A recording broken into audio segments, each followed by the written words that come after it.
Ladies and gentlemen, welcome back to the ESL 1 Battlefield 4 Winter Cup #1. And as it is winter and things start cooling down, it just seems that the games keep getting hotter. That last one was fantastic, and this one proving that's going to be a good one as well. Two big teams, of course. We've got PENTA going up against Epsilon. Yeah, this is a game that you always, I mean, you can never quite call. I think that's going to be the main body of this one is you already have gone straight out when we were talking about before. You were like, I can see this being a good game, but you're calling PENTA straight out about me. I'm looking at this, I'm thinking, I don't know. I don't think it's as clear cut as that. Epsilon are a team who I've always kind of appreciated. It's not the Epsilon of old, though. No, it has changed. Well, yes and no. I mean, it's funny. These players always end up being back in the same teams with each other. Yeah. Hexus did play for Epsilon at Gamescom, so he was in that lineup then. Horek Hunter is probably the interesting one. He's been brought across from Benny's team, who was EGZ, and I think they changed just before Gamescom, and God help us if we're going to keep track of that one. That's so that team, as it were, I don't think it exists in that form anymore, but so Hunter is back with the SK teammates that he's played with before. Horek, of course, and Mayak are there to round out the roster. So it is a very, very strong team, don't get me wrong. It's recognisable, but it's not the Epsilon that was going up against Fnatic and going to semi-finals constantly and beating Fnatic. Not beating Fnatic, but challenging Fnatic on the regs. That's right. And if we think back to Gamescom, PENTA played some seriously good Battlefield. Like, for such a young squad as well, they really stepped up. They performed really, really well. They were definitely up there with Epsilon at the time as well. They had to play their deciders game, I think, the first game of day 2 or something. It was just epic. It was super close, and like the emotions were running high for both teams. And Epsilon had to get over them before they even had a chance to take on Dexterity. It was at the time. So, you know, like it was really, really competitive Battlefield is what we like to see. So PENTA, as we said, they were maximum last season, and they were that team sort of who started off, definitely got off on the right foot, I think, when it came to the new format, understanding the smokes, understanding the basic strategy and how to approach things there, and they obviously had some good success, I think. Win a cup. They had their points are really good though. They did. They were a team. I think it was the first two cups last season where they were the only team that had really put in a whole lot of legwork into squad obliteration, and it showed. They had a lot of strategies that other teams have stolen since then. So they were the ones paving the way for everyone else, I think. Keep your eyes on PENTA. Keep your eyes locked on PENTA, because we could very well be seeing them in the final if Epsilon aren't operating at in the same level that I mean, I look at those names. I've always been a big fan of Horek. I think everyone is because of his play style, because of the way he can operate. Mayak as well. I mean, Mayak's just crazy. People thought he cheated before he turned up at LAN. That's always something that isn't always mentioned as much, but that is exactly why Mayak can be classed as a crazy good player. You look at someone like Jika as well. Jika's one of those kind of strong, silent types who won't say too much, but he'll be busy fragging. Yep. Loves to play the flank as well. Always loves to be that lurker role.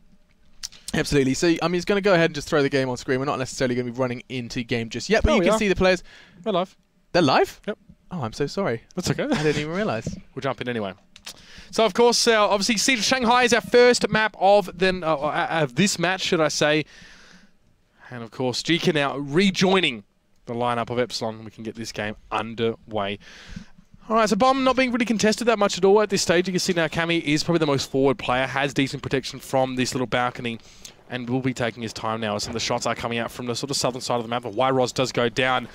Cheeky bugger asked me not to speak Australian to him when I interviewed him, asked me to go for something more... how was it? More American or more English, I think. He said, can you speak American English or British English to me? And I'm like, are you kidding me, bro? I don't know how you expect me to do that. So I did it. I got him up on stage. I was like, all right, dear me. Hello there. Jolly good show. I don't know why I'm putting on an English accent. I kind of am. But either way, we are seeing a couple of frags go on. And as we kind of said, to reiterate the points we made already, can you do a summarized version of why Dawnbreak is different to everyone else?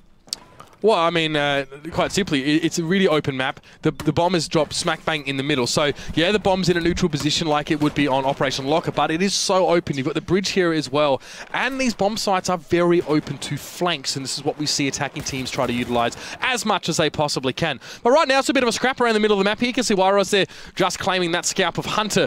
Obviously, a very young player, actually, only 17, still may almost be 18. Just an excellent player. Wasn't able to play at the spring finals because of his age. Had to sit out and watch the rest of SK play. But hopefully he'll be old enough this time around. Very, very clever and switched on guy. Let's see what's happening here, though, now is, again, in Epsilon. Horek getting a couple kills there for himself. The bomb will be reset, so no one's even touched it from a starting position. time. It's just 2 minutes into this one, and we're going to be seeing already plenty of frags. I mean, it definitely has been a one-sided affair, 6-3. Horek's already picked up 4 frags himself, and I think it's going to be a case of this is more of a standard Dawnbreaker. I think we were treated to something a bit different beforehand with the infamous boys who were constantly kind of creating and forging an offensive in one medium or another. But right now we are just going to be seeing things hit that standstill, and that's exactly what you expect. Look at this. This is just quite literally a standoff between these guys as it comes down to who is going to be the fool who overextends first. Really familiar with each other again. Both these two teams have played each other time and time and time again. Quite often going head-to-head in the semi-finals of our Cups, especially as what we sort of started to see last season. Both these teams sort of made it up until the sort of top 4, and that was where we started to see one team get over one another. But still, it's always been quite close between these ones here. Horek somehow catching Hexus with those shots there. I think he was on the ground. He sort of shot his teammate there, so he will make good on that though and pick up QCK. And it's just Horek doing work. 5-0 right now. Finally gets taken down, but he's been able to push it up. But my God, this has been a very, very slow burn. Cammy, though, will go for the bomb for the first time. It looks like PENTA making a very quick push down on this eastern flank towards C. Now, trying to get that bomb as comfortably locked in as possible. Won't be surprised if they kind of take their time with this one because they've been given so much room to move. Oh, he caught a glimpse of someone, didn't even get the spot. That's going to be costly as Lex does go down to Hexus. And now things could go tumbling out of control. Does get hunted down. Nice from QCK. He is definitely quick on the trigger. There's no denying that. For a second, but he's not going to be given too easily. But Hunter eventually is dispatched up. Oh, Cammy needs to hold on here. He does go down. He does get the kill with Lex that actually shot him in the back. You can't afford to be losing teammates at a time like this, but they still have 4 on the bomb side. Smoke goes up and is going to be enough for Lex, but the shots are going to come through anyway. The blind shots, but it's not going to be enough. No, it will be. The bomb almost planted, now being dropped away. And GK just trying to hold on in this position right now. Wow, geez, neither of these teams are really getting close to wiped right now. It's very much 1 for 1 for 1 for 1. Yep. Now PENTA go down to 2, and this might scuttle their offensive on the C side. They're playing the trading game fantastically at this point, just keeping that dynamic whereby they're not going to overextend if the numbers don't allow them to. Again, here we go. Mayx find a double. That's the first squad wipe we're going to be seeing in this game as PENTA get completely nullified, and now the counter push does start to take shape. They're going to be storming as fast as they can towards that bridge. They want to break that stalemate that they've previously found themselves in. Horek gets himself a long way forward right now. He was very quick on this one, and he's going to be able to be the point guard right now. He can just start to set things up, get some spotting done as well, pass some important information back to his teammates so they can make informed decisions about how they're going to be moving forward with this bomb right now. Definitely, no one wrote the book on it, especially on a map like this one to try and to get that bomb from one side of the map to the other. A lot of pitfalls for the unwary here, and Epsilon just trying to cover all of their bases. It looks like they're going to be doing a pretty damn good job of it. I think Horek's been fantastic and an incredibly influential force. 5 frags, he had about 4 about 10 minutes ago, but the fact that he has been finally he is taken down. But look at the amount of legroom he gave them. Look at this. Epsilon completely pushed up. They've got a good handful of angles that they can hold. It's going to be Nold who's going to try and take them away from them. A lot of smoke there. Yeah, that's going to be, again, slowing them down. I think, one MCOM is going to be about as far as we're going to be able to push this first half. Oh, look at Nold out towards the side, and Kamiko there spawned in and was able to join him. He does go down very, very quickly after, but PENTA working from the side too as well, trying not to get bottlenecked in their own spawn. Let's see if they can just stay alive for this one here. It can be risky to be killed so far away from the rest of your team and have no one spawn in on you, but Wyros with a double. That's exactly what we need to see, and the bomb goes over to PENTA. Well deserved. Yeah, and they're going to avert themselves a plant here, I think. The spawns are going to be pretty damn distant. You can just jump on that mini-map and see just how far those spawns will be. No, I tell a lie, they actually managed to push straight through. You could have been even a lot more disastrous than that. Wasn't quite a squad wipe, though. That does give them a little bit of room. Spawned it off Horek, I think he'd already ran. Was Horek already up? Okay. Yeah. Felt like they'd be further back than that, but it does mean that the A site is going to be vulnerable to an attack. Smoke's going to be thrown out there by Wyros. Great work. And Wyros has had a massive game so far. He's 10-4 right now as arguably the captain of PENTA, and the bomb does go down. Nold obviously is dead, and the smoke now kind of working against PENTA as they try and stop this defuse attempt right now. I think there is a player on there. No, we got taken down, so the bomb is still ticking away, and Hunter has to get up on this hill. He has to stop the PENTA guys now from getting a really strong chokehold of this part of the map, and I think they may have done that right now. They're just, in a very small flurry of gameplay, have come forward and they've shaken them out of their territory. That's the closest we're going to be seeing to an MCOM destruction, I think, in this first half. I'm getting a horrible feeling that this is going to be going into that 0-0 territory, which makes the second half all the more potent. Now, though, just 3 minutes left, and this is going to be probably the only chance they have. This is all Epsilon have in the first half, and I can tell you now that's Horek. I'm telling you, without even seeing his name, I'm telling you, that's Horek. There he is. He's the one at the front. He is the frontliner, and he's doing exactly the same thing. He is staying true to his role. Always the first man at the site, and sometimes the last man standing as well, and it says a lot about a good FPS play. But Horek again coming forward, does get the kill on towards Kamika. Always, he's just sowing discord and distraction here. Almost gets the second, but Lex will just be able to clinch that one out here. But Epsilon continue to come forward in waves, inexorably and unstoppably at this point, moving towards his bomb site now, and it has been carried by Hexus. He's going to try and get it where it needs to go on that A side, and he should be able to get this one down here. There's not anyone from Penta to stop this. I mean, QCK is playing such a wide position, and Kami's coming in so wide as well, so you're going to be a fairly easy plan here for Epsilon. 2 minutes, and the bomb is going to be going down. This is going to be really scary for Penta, and it's going to be more scary as Kami does go down. Little hesitant to kind of overextend though, and that's kind of surprising looking at Hexus. Yeah, well, you saw the smoke grenade fired off there, so he does know the enemy's close by, and he will just be able to pop up and take out Kamika. And isn't that Penta are forced to spawn from out there, and now they can spawn back on their place here. QCK is on the side, but he has to get on the other side of those boxes, and that's where Peril will be awaiting here. You can see Hunter, he's going to be on the side. He's going to be able to be there to stop it, potentially at least. This might be done okay. This might be done in time. The frag grenade comes down. It should be enough to secure the kill. They can't get the defuse completed. Now QCK has to go back. He can still get this defuse done. Through the smoke, he takes down Horek. He will get the defuse by the skin of his teeth. Penta hanging in there. Quite literally hanging in there. That was in the monkey siren. 10 seconds or less was going, and they just scraped it with that hip fire through the smoke. Kind of taking a leaf out of Zam's book from earlier today, he was doing exactly the same thing. Fantastic then, as it seems that this game is most definitely going to be neck and neck all the way. Looking to break Nex's Kami, as he actually is going to be taken down, courtesy of Hexus. And now with just 60 seconds left, I'm pretty sure we've seen the last potential push of the game. Yeah, no time really for anything, especially on a map as big as Dawnbreaker is now. So, no, what you're going to see is taking his time, and Wyros continues to just belt faces in right now, 16 and 8. We're talking about Horek being such a beast coming forward now. I mean, Wyros has been doing that's the same thing, albeit to greater effect, and he definitely benefit from his team being behind him in that regard, but they are all spawning in here. He should be able to easily defend this one out now, and Epsilon just going to sit on it for a while. Hexus on that middle bridge just trying to make a few cheeky shots there as well. Hard to connect from that kind of range with the ace. So he's just going to be trading fire for the moment here.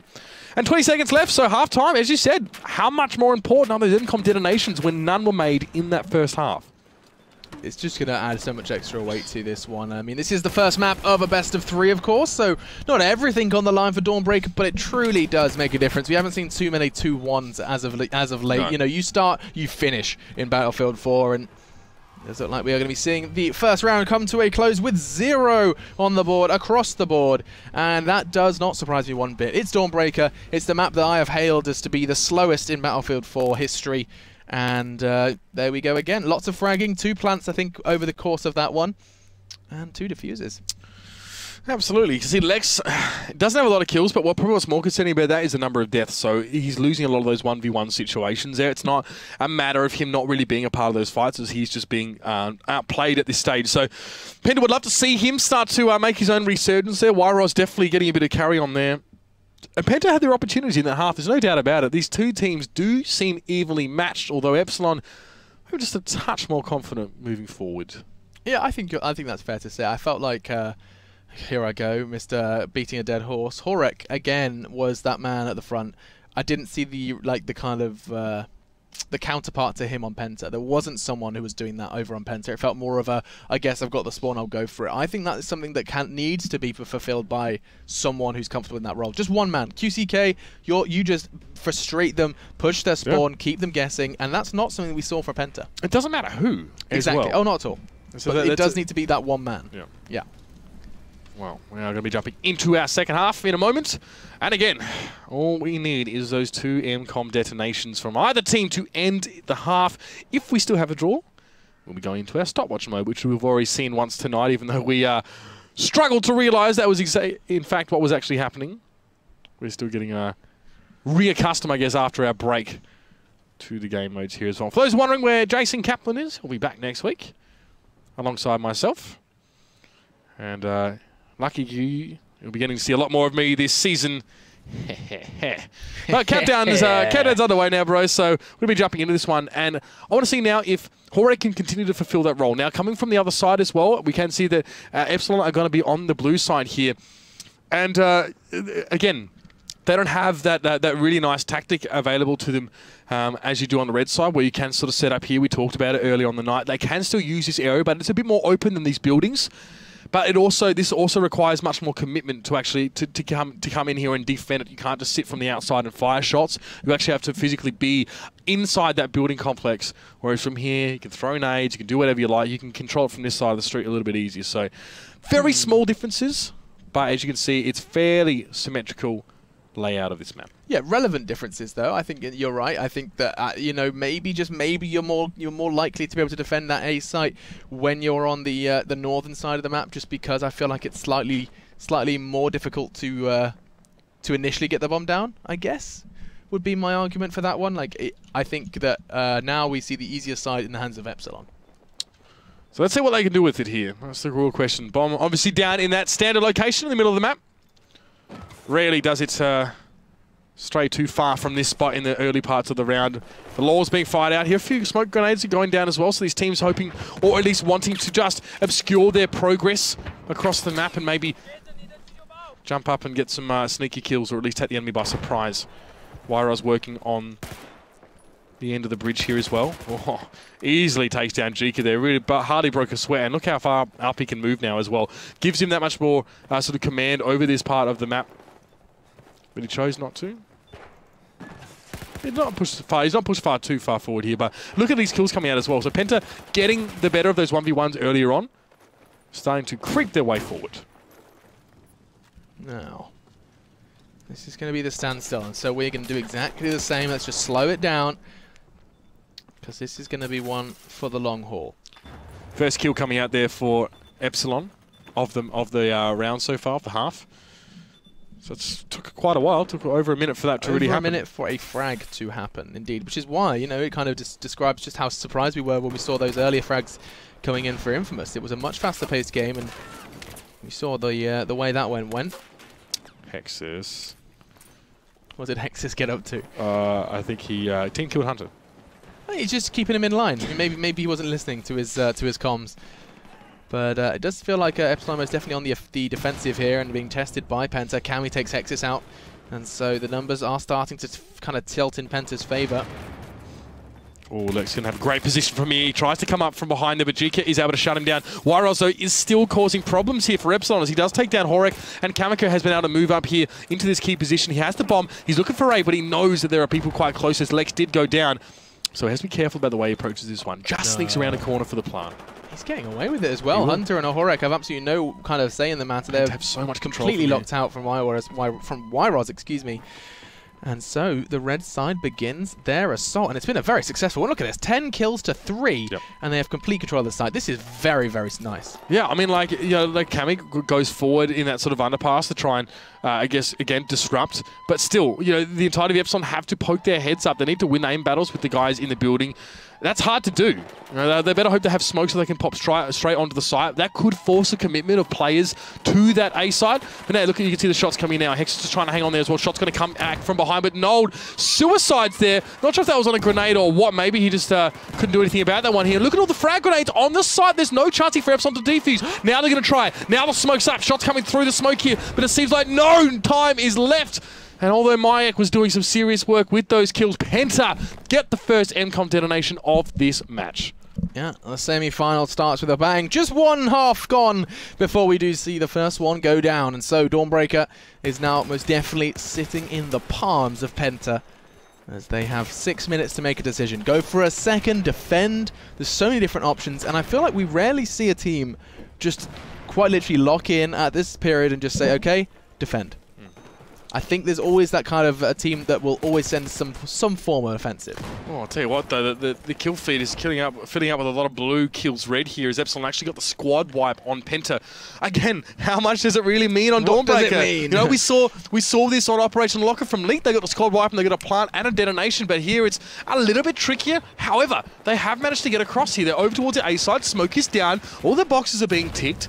And now we see Hex is trying to get the plant, but no, he will be taken down. He's going to get res though as Jika now comes through, and Hunter is the man in the revive there. But is the bomb down? Yes. Just goes down. Hexus puts it on.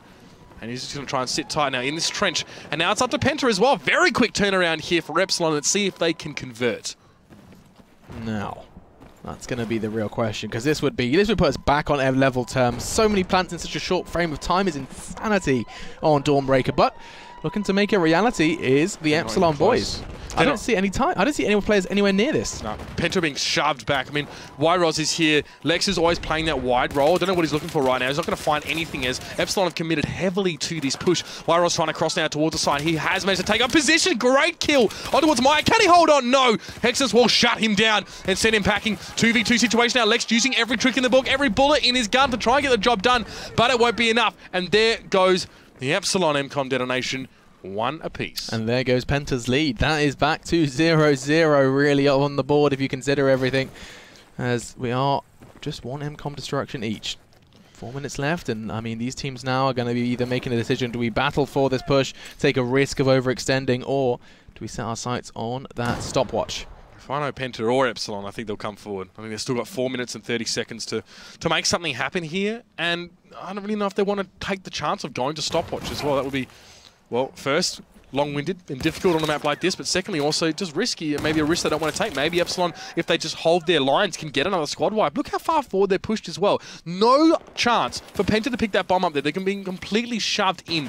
Look at that. Jika can leisurely stroll over, pick up the bomb, and make his way over and plant it because Epsilon are already set up well and truly. Yeah, big frags coming in as well. You can see that Epsilon even going to be getting revives, and Hexus is just picking the bodies up. And oh no, he's going to get pushed down. Surely, no, he's not. Finally, Wyros is going to get forced out by that nade. Good positioning for him, and the bomb's going to be going in the meantime, courtesy of Jika.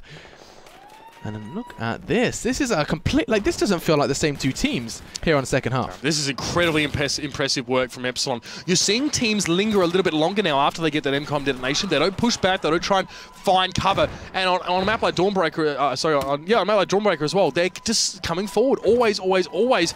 And they completely zoned Penta away from that one. Penta had to first kill the Epsilon players in their base, who at least equal or outnumbered them at all times, and then go and get the bomb and then push across. It's just, it's a huge amount of things to try and do. Now you can see that Epsilon now, they're starting to have a bit of fun with it. They're really starting to pick up some kills, and Penta struggling to get over towards the side. Now that last 10 seconds remaining in Jika, well, he's just going to be the sneaky bugger right now. All he needs to do is just stop this one. Oh, Kami gets up there. No, the detonation does complete, and Epsilon takes it with 2 MCOM detonations in that second half. Oof, a sigh of relief from Jika as he had that one job, that one peak. Fortunately, there was some sort of support framework in place, not good enough. And we do see the first half go the way of Epsilon, rather the second half, excuse me. I completely forgot about that nothing of a first half. But such a stark contrast. We have a victor for the first map, and I mean, you look to that first half and it felt like, okay, this is going to be a slow one. Then you go into the second half and all of a sudden they find pace, they find frags. It was an incredible change of pace. I'm thoroughly enjoying this Epsilon lineup. These guys, honestly, and nothing against, of course, Safe or David or players that I've used in the past, but these guys really seem to not have too many weaknesses, to be honest. They seem like coming forward as well. When they get control, it is so hard to wrest it away from them. And Penta is a young team, a team that's still sort of developing that experience and getting an understanding of really how to take games off these big teams. But even them with their individual skill was not enough to deal with Epsilon there. And you saw the scoreboard as well. It wasn't skewed in any one way. It was very much an even share between the two teams. And, well, Epsilon off to a great start here. And map 2 coming up is going to be Parasol Storm. Yeah, Parasol Storm is a map we've already seen just once today, and a really interesting map at that. We saw it go into overtime, we saw things go right down to the wire, and I think this is the one where you're going to be seeing, hopefully, some more engineer classes. I'm a real advocate for the engineer class. I'm a sucker for Levolution, and there has been a little bit of a change-up since the change of game mode. Away from domination, you don't see such an amount of weight put onto clearing those middle buildings, but there is still kind of reasoning behind it.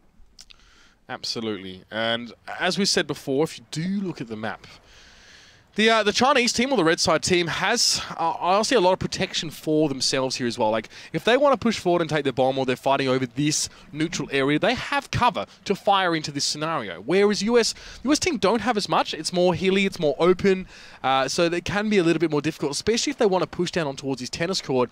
It's a little bit hard to do so with good cover coming out from your teammates here. So, oh, sorry. That's definitely one thing we need to be looking at here as well is, you know, does that really affect things much? In the past, it hasn't. Honestly, it hasn't affected things much. Yeah. But, you know, sites like this as well, the C side, if the American team, the US side, can get a plant down here, in fact, I'll illustrate this actually properly. You can get a plant down here, you can see the way that it's actually protected from this building. So players sitting up inside the building can do nothing to stop a plant or defuse here, and it requires a commitment from that team to push out and actually get onto the site and do something about it. So you can't just sit inside the buildings all the time.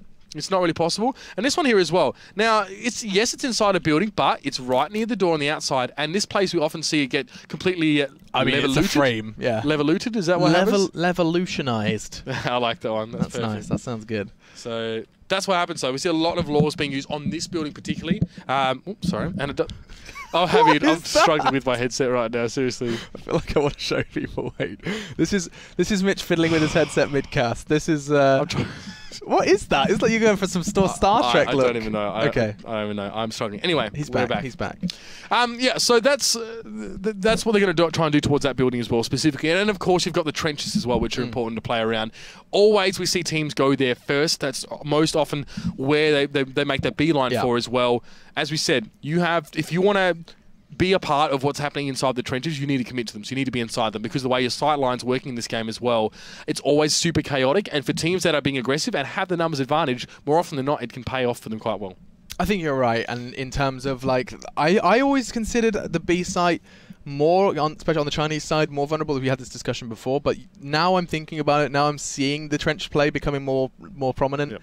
I can see why. I mean, it's such a nasty choke point for planting, and as soon as the bomb is down, a nasty choke point for defusing. Like, it's this kind of crazy dynamic where you get a couple of frags and get the bomb down, you're as good as gold. Absolutely. Usually, you would expect, which is why we are seeing both teams kind of favour the trenches on either side of the map. But short delay, we are just seeing the players just take a quick break before they do dive into their second one, and we are just going to be able to talk a little bit more about some of these players in depth, because some of you guys may be new. If you are new, welcome, first of all, to the ESL 1 Battlefield 4. This is the winter season. This is the first day of the winter season kicking off, and we have already got a pretty expected bracket. Like, if I wanted to just kind of come into players in a second, we are just currently missing a man from PENTA, but so far this has played out as you would expect. No surprises as of yet. The only real surprise maybe would be Infamous Lead. Yeah, I mean, that's the kind of, established team, not so established team, but a team of players who have been from established teams. It's hard. That one there is well, I mean, even watching the game, it felt like a coin toss sometimes. It really, very, very close, but I'm glad we got on that one as well, because we were sort of selecting the games, and that's what we said earlier on was like, who's lead? Who is this team? Like, who are they? Never seen them, but it is a safe super team. Is it? Do you know if it's safe that pulled them together? Not sure. It'll be interesting to find out the kind of backstory behind that one, considering both him and David were like chatting about retirement. They were literally in the pool drinking margaritas together. Yeah. Seriously. And they were tweeting it. I'm like, you guys suck. You guys, I don't know. Yeah, so we're missing a man from PENTA, just waiting for a little bit of info. Yeah, so Kamika having to get the old... I've always called him Cammy. Cammy. Maybe, did he add Kerr later for some reason? Is that why I'm calling him Cammy? Kamika. He's always been Cammy. He's always been Kamika? Okay. Well, I've always just shortened him to Cammy. Maybe I knew a Kamika. I'm probably butchering the pronunciation. Oh, yeah. As well, it's like Kamikar or Kamikaze. Yeah, oh, true. It could be Kamikar. And then there's the Quick or QCK. Oh, yeah? What'd you go for? Usually QCK, to be honest. QCK kind of rolls off the tongue.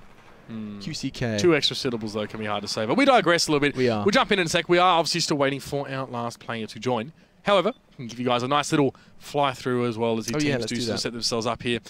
And, of course, as we said, Epsilon now, I really feel like they have plugged a lot of the gaps that we've seen plague them in the past. I mean, you know, it's always been talked about, the kind of players that they did have on the lineup previously as well. Safe, who could be an absolute firebrand one day and then be completely struggling the next. So, you know, you never know with these guys. It's always very much an interesting scenario. But now, obviously, bringing in players like Hexus, who we saw at the last event, Jika as well, Hunter. In fact, this is, well, 3 players from old SK as well, if you can remember back that far. So we'll have to see now if they can continue to carry forward this momentum. It definitely was a lot of back and forth until that second half where, I'll be honest, things just started to explode for Epsilon.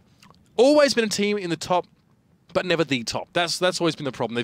They can take away a cup, they can take away a win from Fnatic in the regular season, but when it comes down to it, especially offline, they do struggle. And obviously, that's just an environment where Fnatic thrives, and there's always, they don't mind dropping a cup here and there. They don't mind, not being on top for the regular season as long as they get to come to LAN, they get to do their thing. And they did exactly that at Gamescom. We're looking forward as well to our next finals as well. With these teams now, big mix-ups, players that have been part of their teams with their same teammates for so long now sort of being thrown into different scenarios. It's new permutations and combinations of players, so we have no idea what we might see.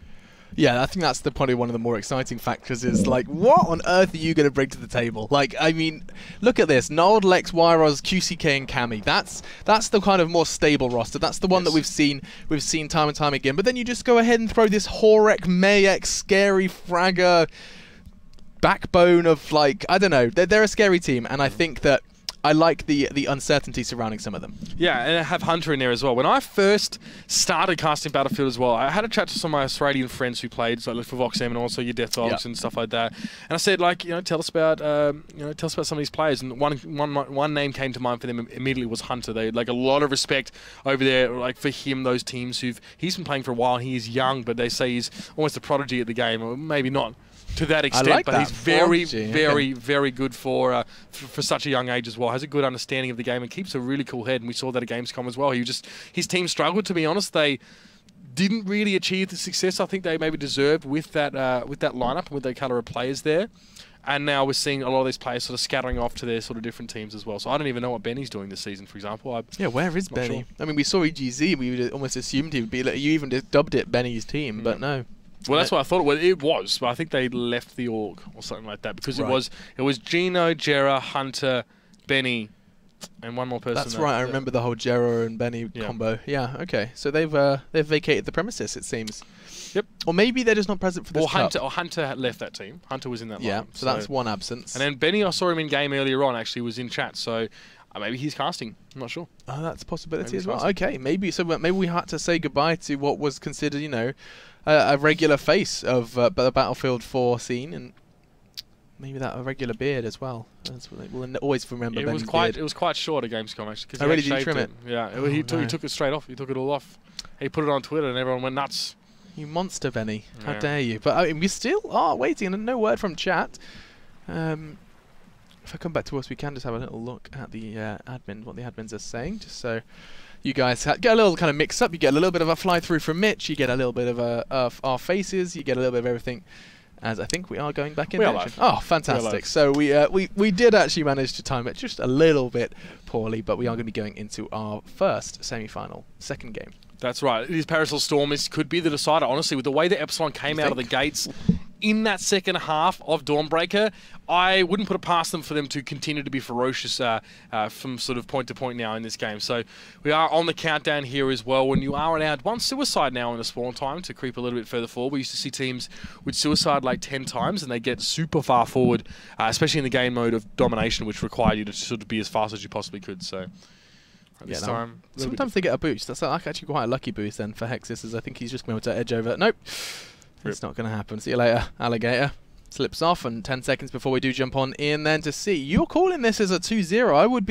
I would be surprised to see Penta let it go so easy. Here's the thing. Before the game started, I said I actually think Penta have this, but then seeing how Epsilon are playing together, obviously them being the unknown factor, I wasn't really confident putting my all my eggs in that basket, as it were. But they've impressed me really still. But there's no reason for them not to. These are all very high caliber players in their own right. But sometimes when you bring a team of AIM stars together, you don't necessarily have the synergy that you would have from teams that maybe don't feature all top fraggers in all roles. Okay, bomb for QCK. Or at least he's got the control of it. He's almost expecting an overextension from one of the Epsilon boys. Creepy, crawly Mayek. He is not going to be stopping that bomb from running away. In the meantime, there's been a complete bloodshed in the trenches. And there's going to be very little to show for it, really. Horek is going to have done a little bit of damage, just took off one frag. He is running the NG class alongside Nold for the enemy team. And the bomb is going to be loose. And look, what was that? Was that 3 for Jika? Yes, it was. Completely missed that. Even switched to his sidearm to take down Lex. And it looks like the bomb is going to be starting to set its sights towards our plant here. Wow, that was a fast plant. What, I'm so confused. Bomb goes down from Epsilon. Yeah, this is what I mean. They're super, super fast coming forward. They did a lot of damage over here, actually. I think they killed both of the players from Penta that were there. Yeah. But now they've made their way across as well. And Jika, off the back of that 3-piece, how can you say no? I mean, how can you not take advantage of that one and continue to push forward? That's what he does best as well. He loves to lurk out wide on maps like this one. He has some cover if he's not spotted, and he can just be so devastating, especially when the enemy aren't aware of his presence. But here's Wyros now. Smoke everywhere. He's on the site, but he could be shot from anywhere. The 360 no-scope MLG from Wyros, but will it be enough? No, he got a lot of damage going in towards him now, and the bomb is still ticking away. What can he do? Pulls out the sidearm and sends Hunter packing. Oh, and that's beautiful. That one rocket could most definitely have secured it, as they have timed it beautifully. Mayak's nade was there to secure it, but they do manage to pick it up. 2 extra bodies hit the deck, as Lex goes down to the s'more as well. And hello, Epsilon, you called it, and they've started to, as they mean to go on. Yep. Just 2 minutes in, we didn't see a frag until 2 minutes in Dawnbreaker. We've just seen an MCOM destruction in the first 2 minutes. Crazy fast, and this could be the Epsilon will continue to build off this one as well. A second MCOM before 5 minutes left in the half is possible. We've seen it already tonight, and that just is a great way to take the wind out of a team's sails that you're going up against here. And Epsilon are ruthless. They've seen brutal so far, and this is honestly 100% better than the old Epsilon we've seen. They just don't play the same anymore.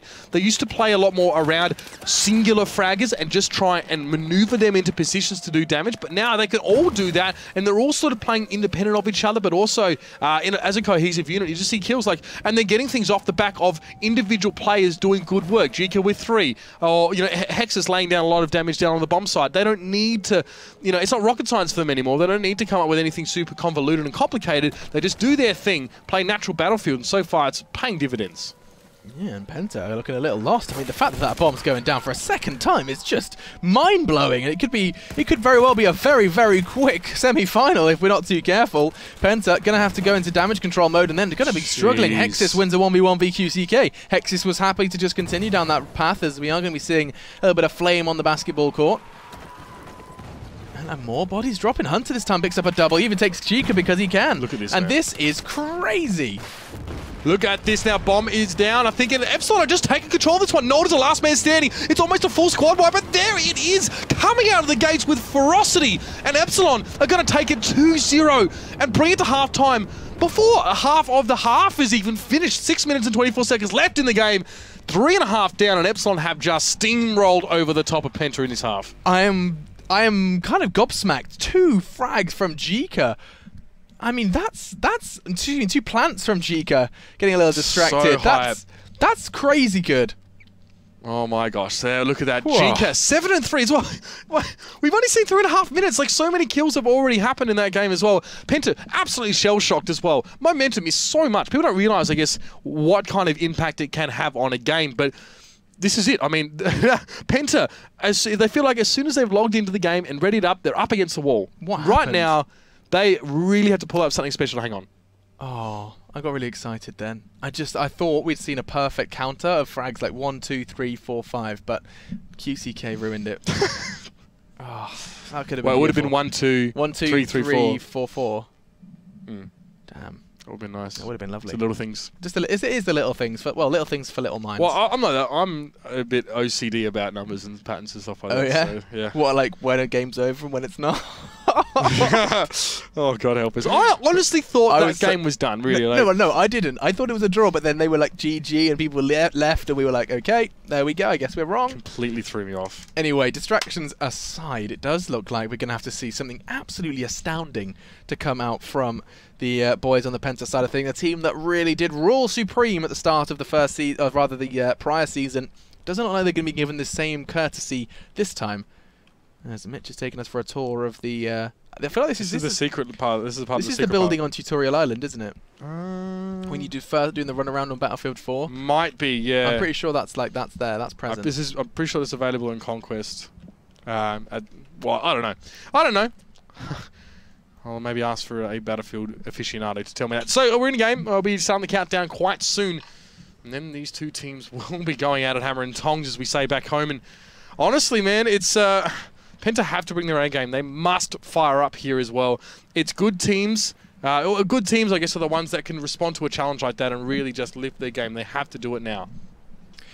That's absolutely correct, as we are going to be kicking this one off. Are we going to seriously be saying goodbye to Penta so early on in this semi-final?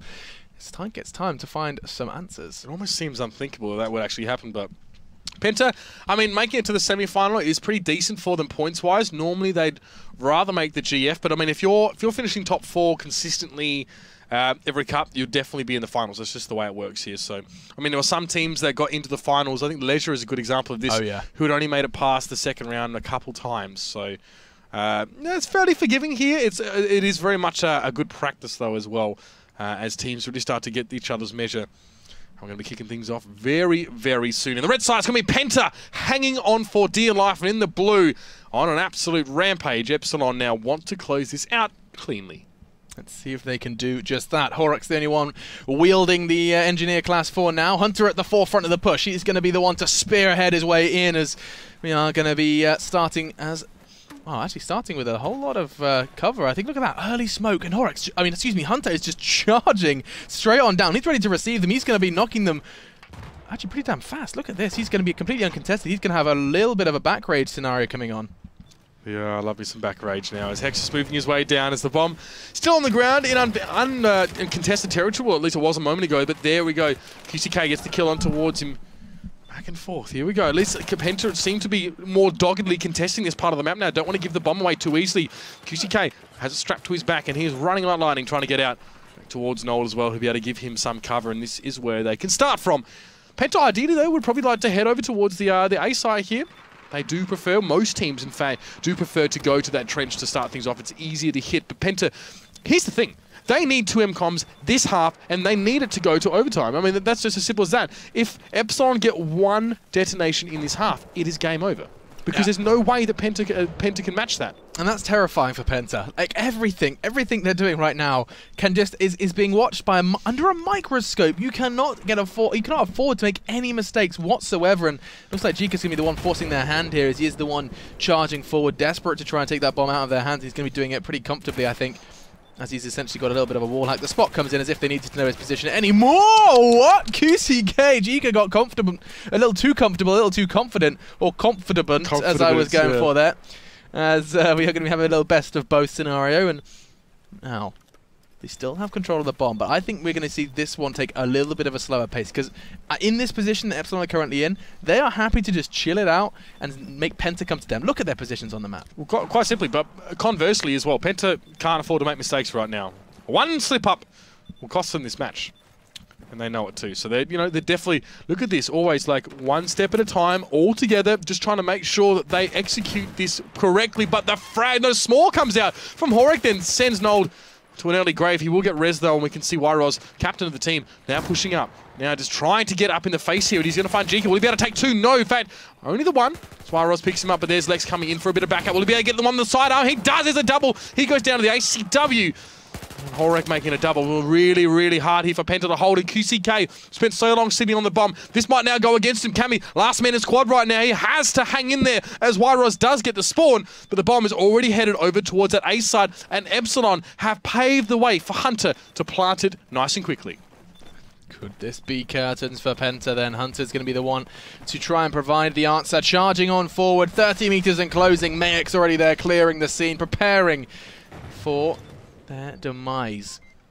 As the digits are being punched in. This could be it then. Penta, they're starting to claw the way back though. Jika's the first. He's going to be waiting to spawn back in. Rockets are being exchanged, but it just feels like Epsilon, whatever form Epsilon have currently taken, it is working. Hexus there does take 1 out inside the buildings, and Cammy is forced to just stay down for the moment, maybe get the res on his teammate now as the grenade goes towards Mayek. He's able to dodge it, takes down Wyros. In the meantime, Penta are not making any headway towards his bomb site. They must get this defuse now. QCK goes down. He was the closest man to the site, and it's just Lex now. Nold spawning in off him, but they have to literally jump straight over the railing and hot-footed towards this site. Epsilon have shut them out completely, and Hexus now is just standing there with the troll face on, saying, "Come at us if you dare." He's holding it down like a champ. Jika there takes down Wyros. QCK is able to get through, but will there be enough time now? Jika does go down. There's just Horek left now, and he's not really close enough, so he has to jump down, but no, I think it's done. We're seeing players leave. That was actually the MCOM detonation. I missed it, but who cares? The game is done. That's because I'm casting so loud I can't hear the explosion. That's great. Great caster. That's brilliant. 10 out of 10. Well, you were just really wrapped up in that one, and understandably so, because that, my friend, was crazy. Epsilon picking up the win, and we are going to be seeing them advance to the grand finals. Absolutely. So, wow, like that. I feel like that was 20 minutes of Battlefield. It was. Literally, it literally was, man.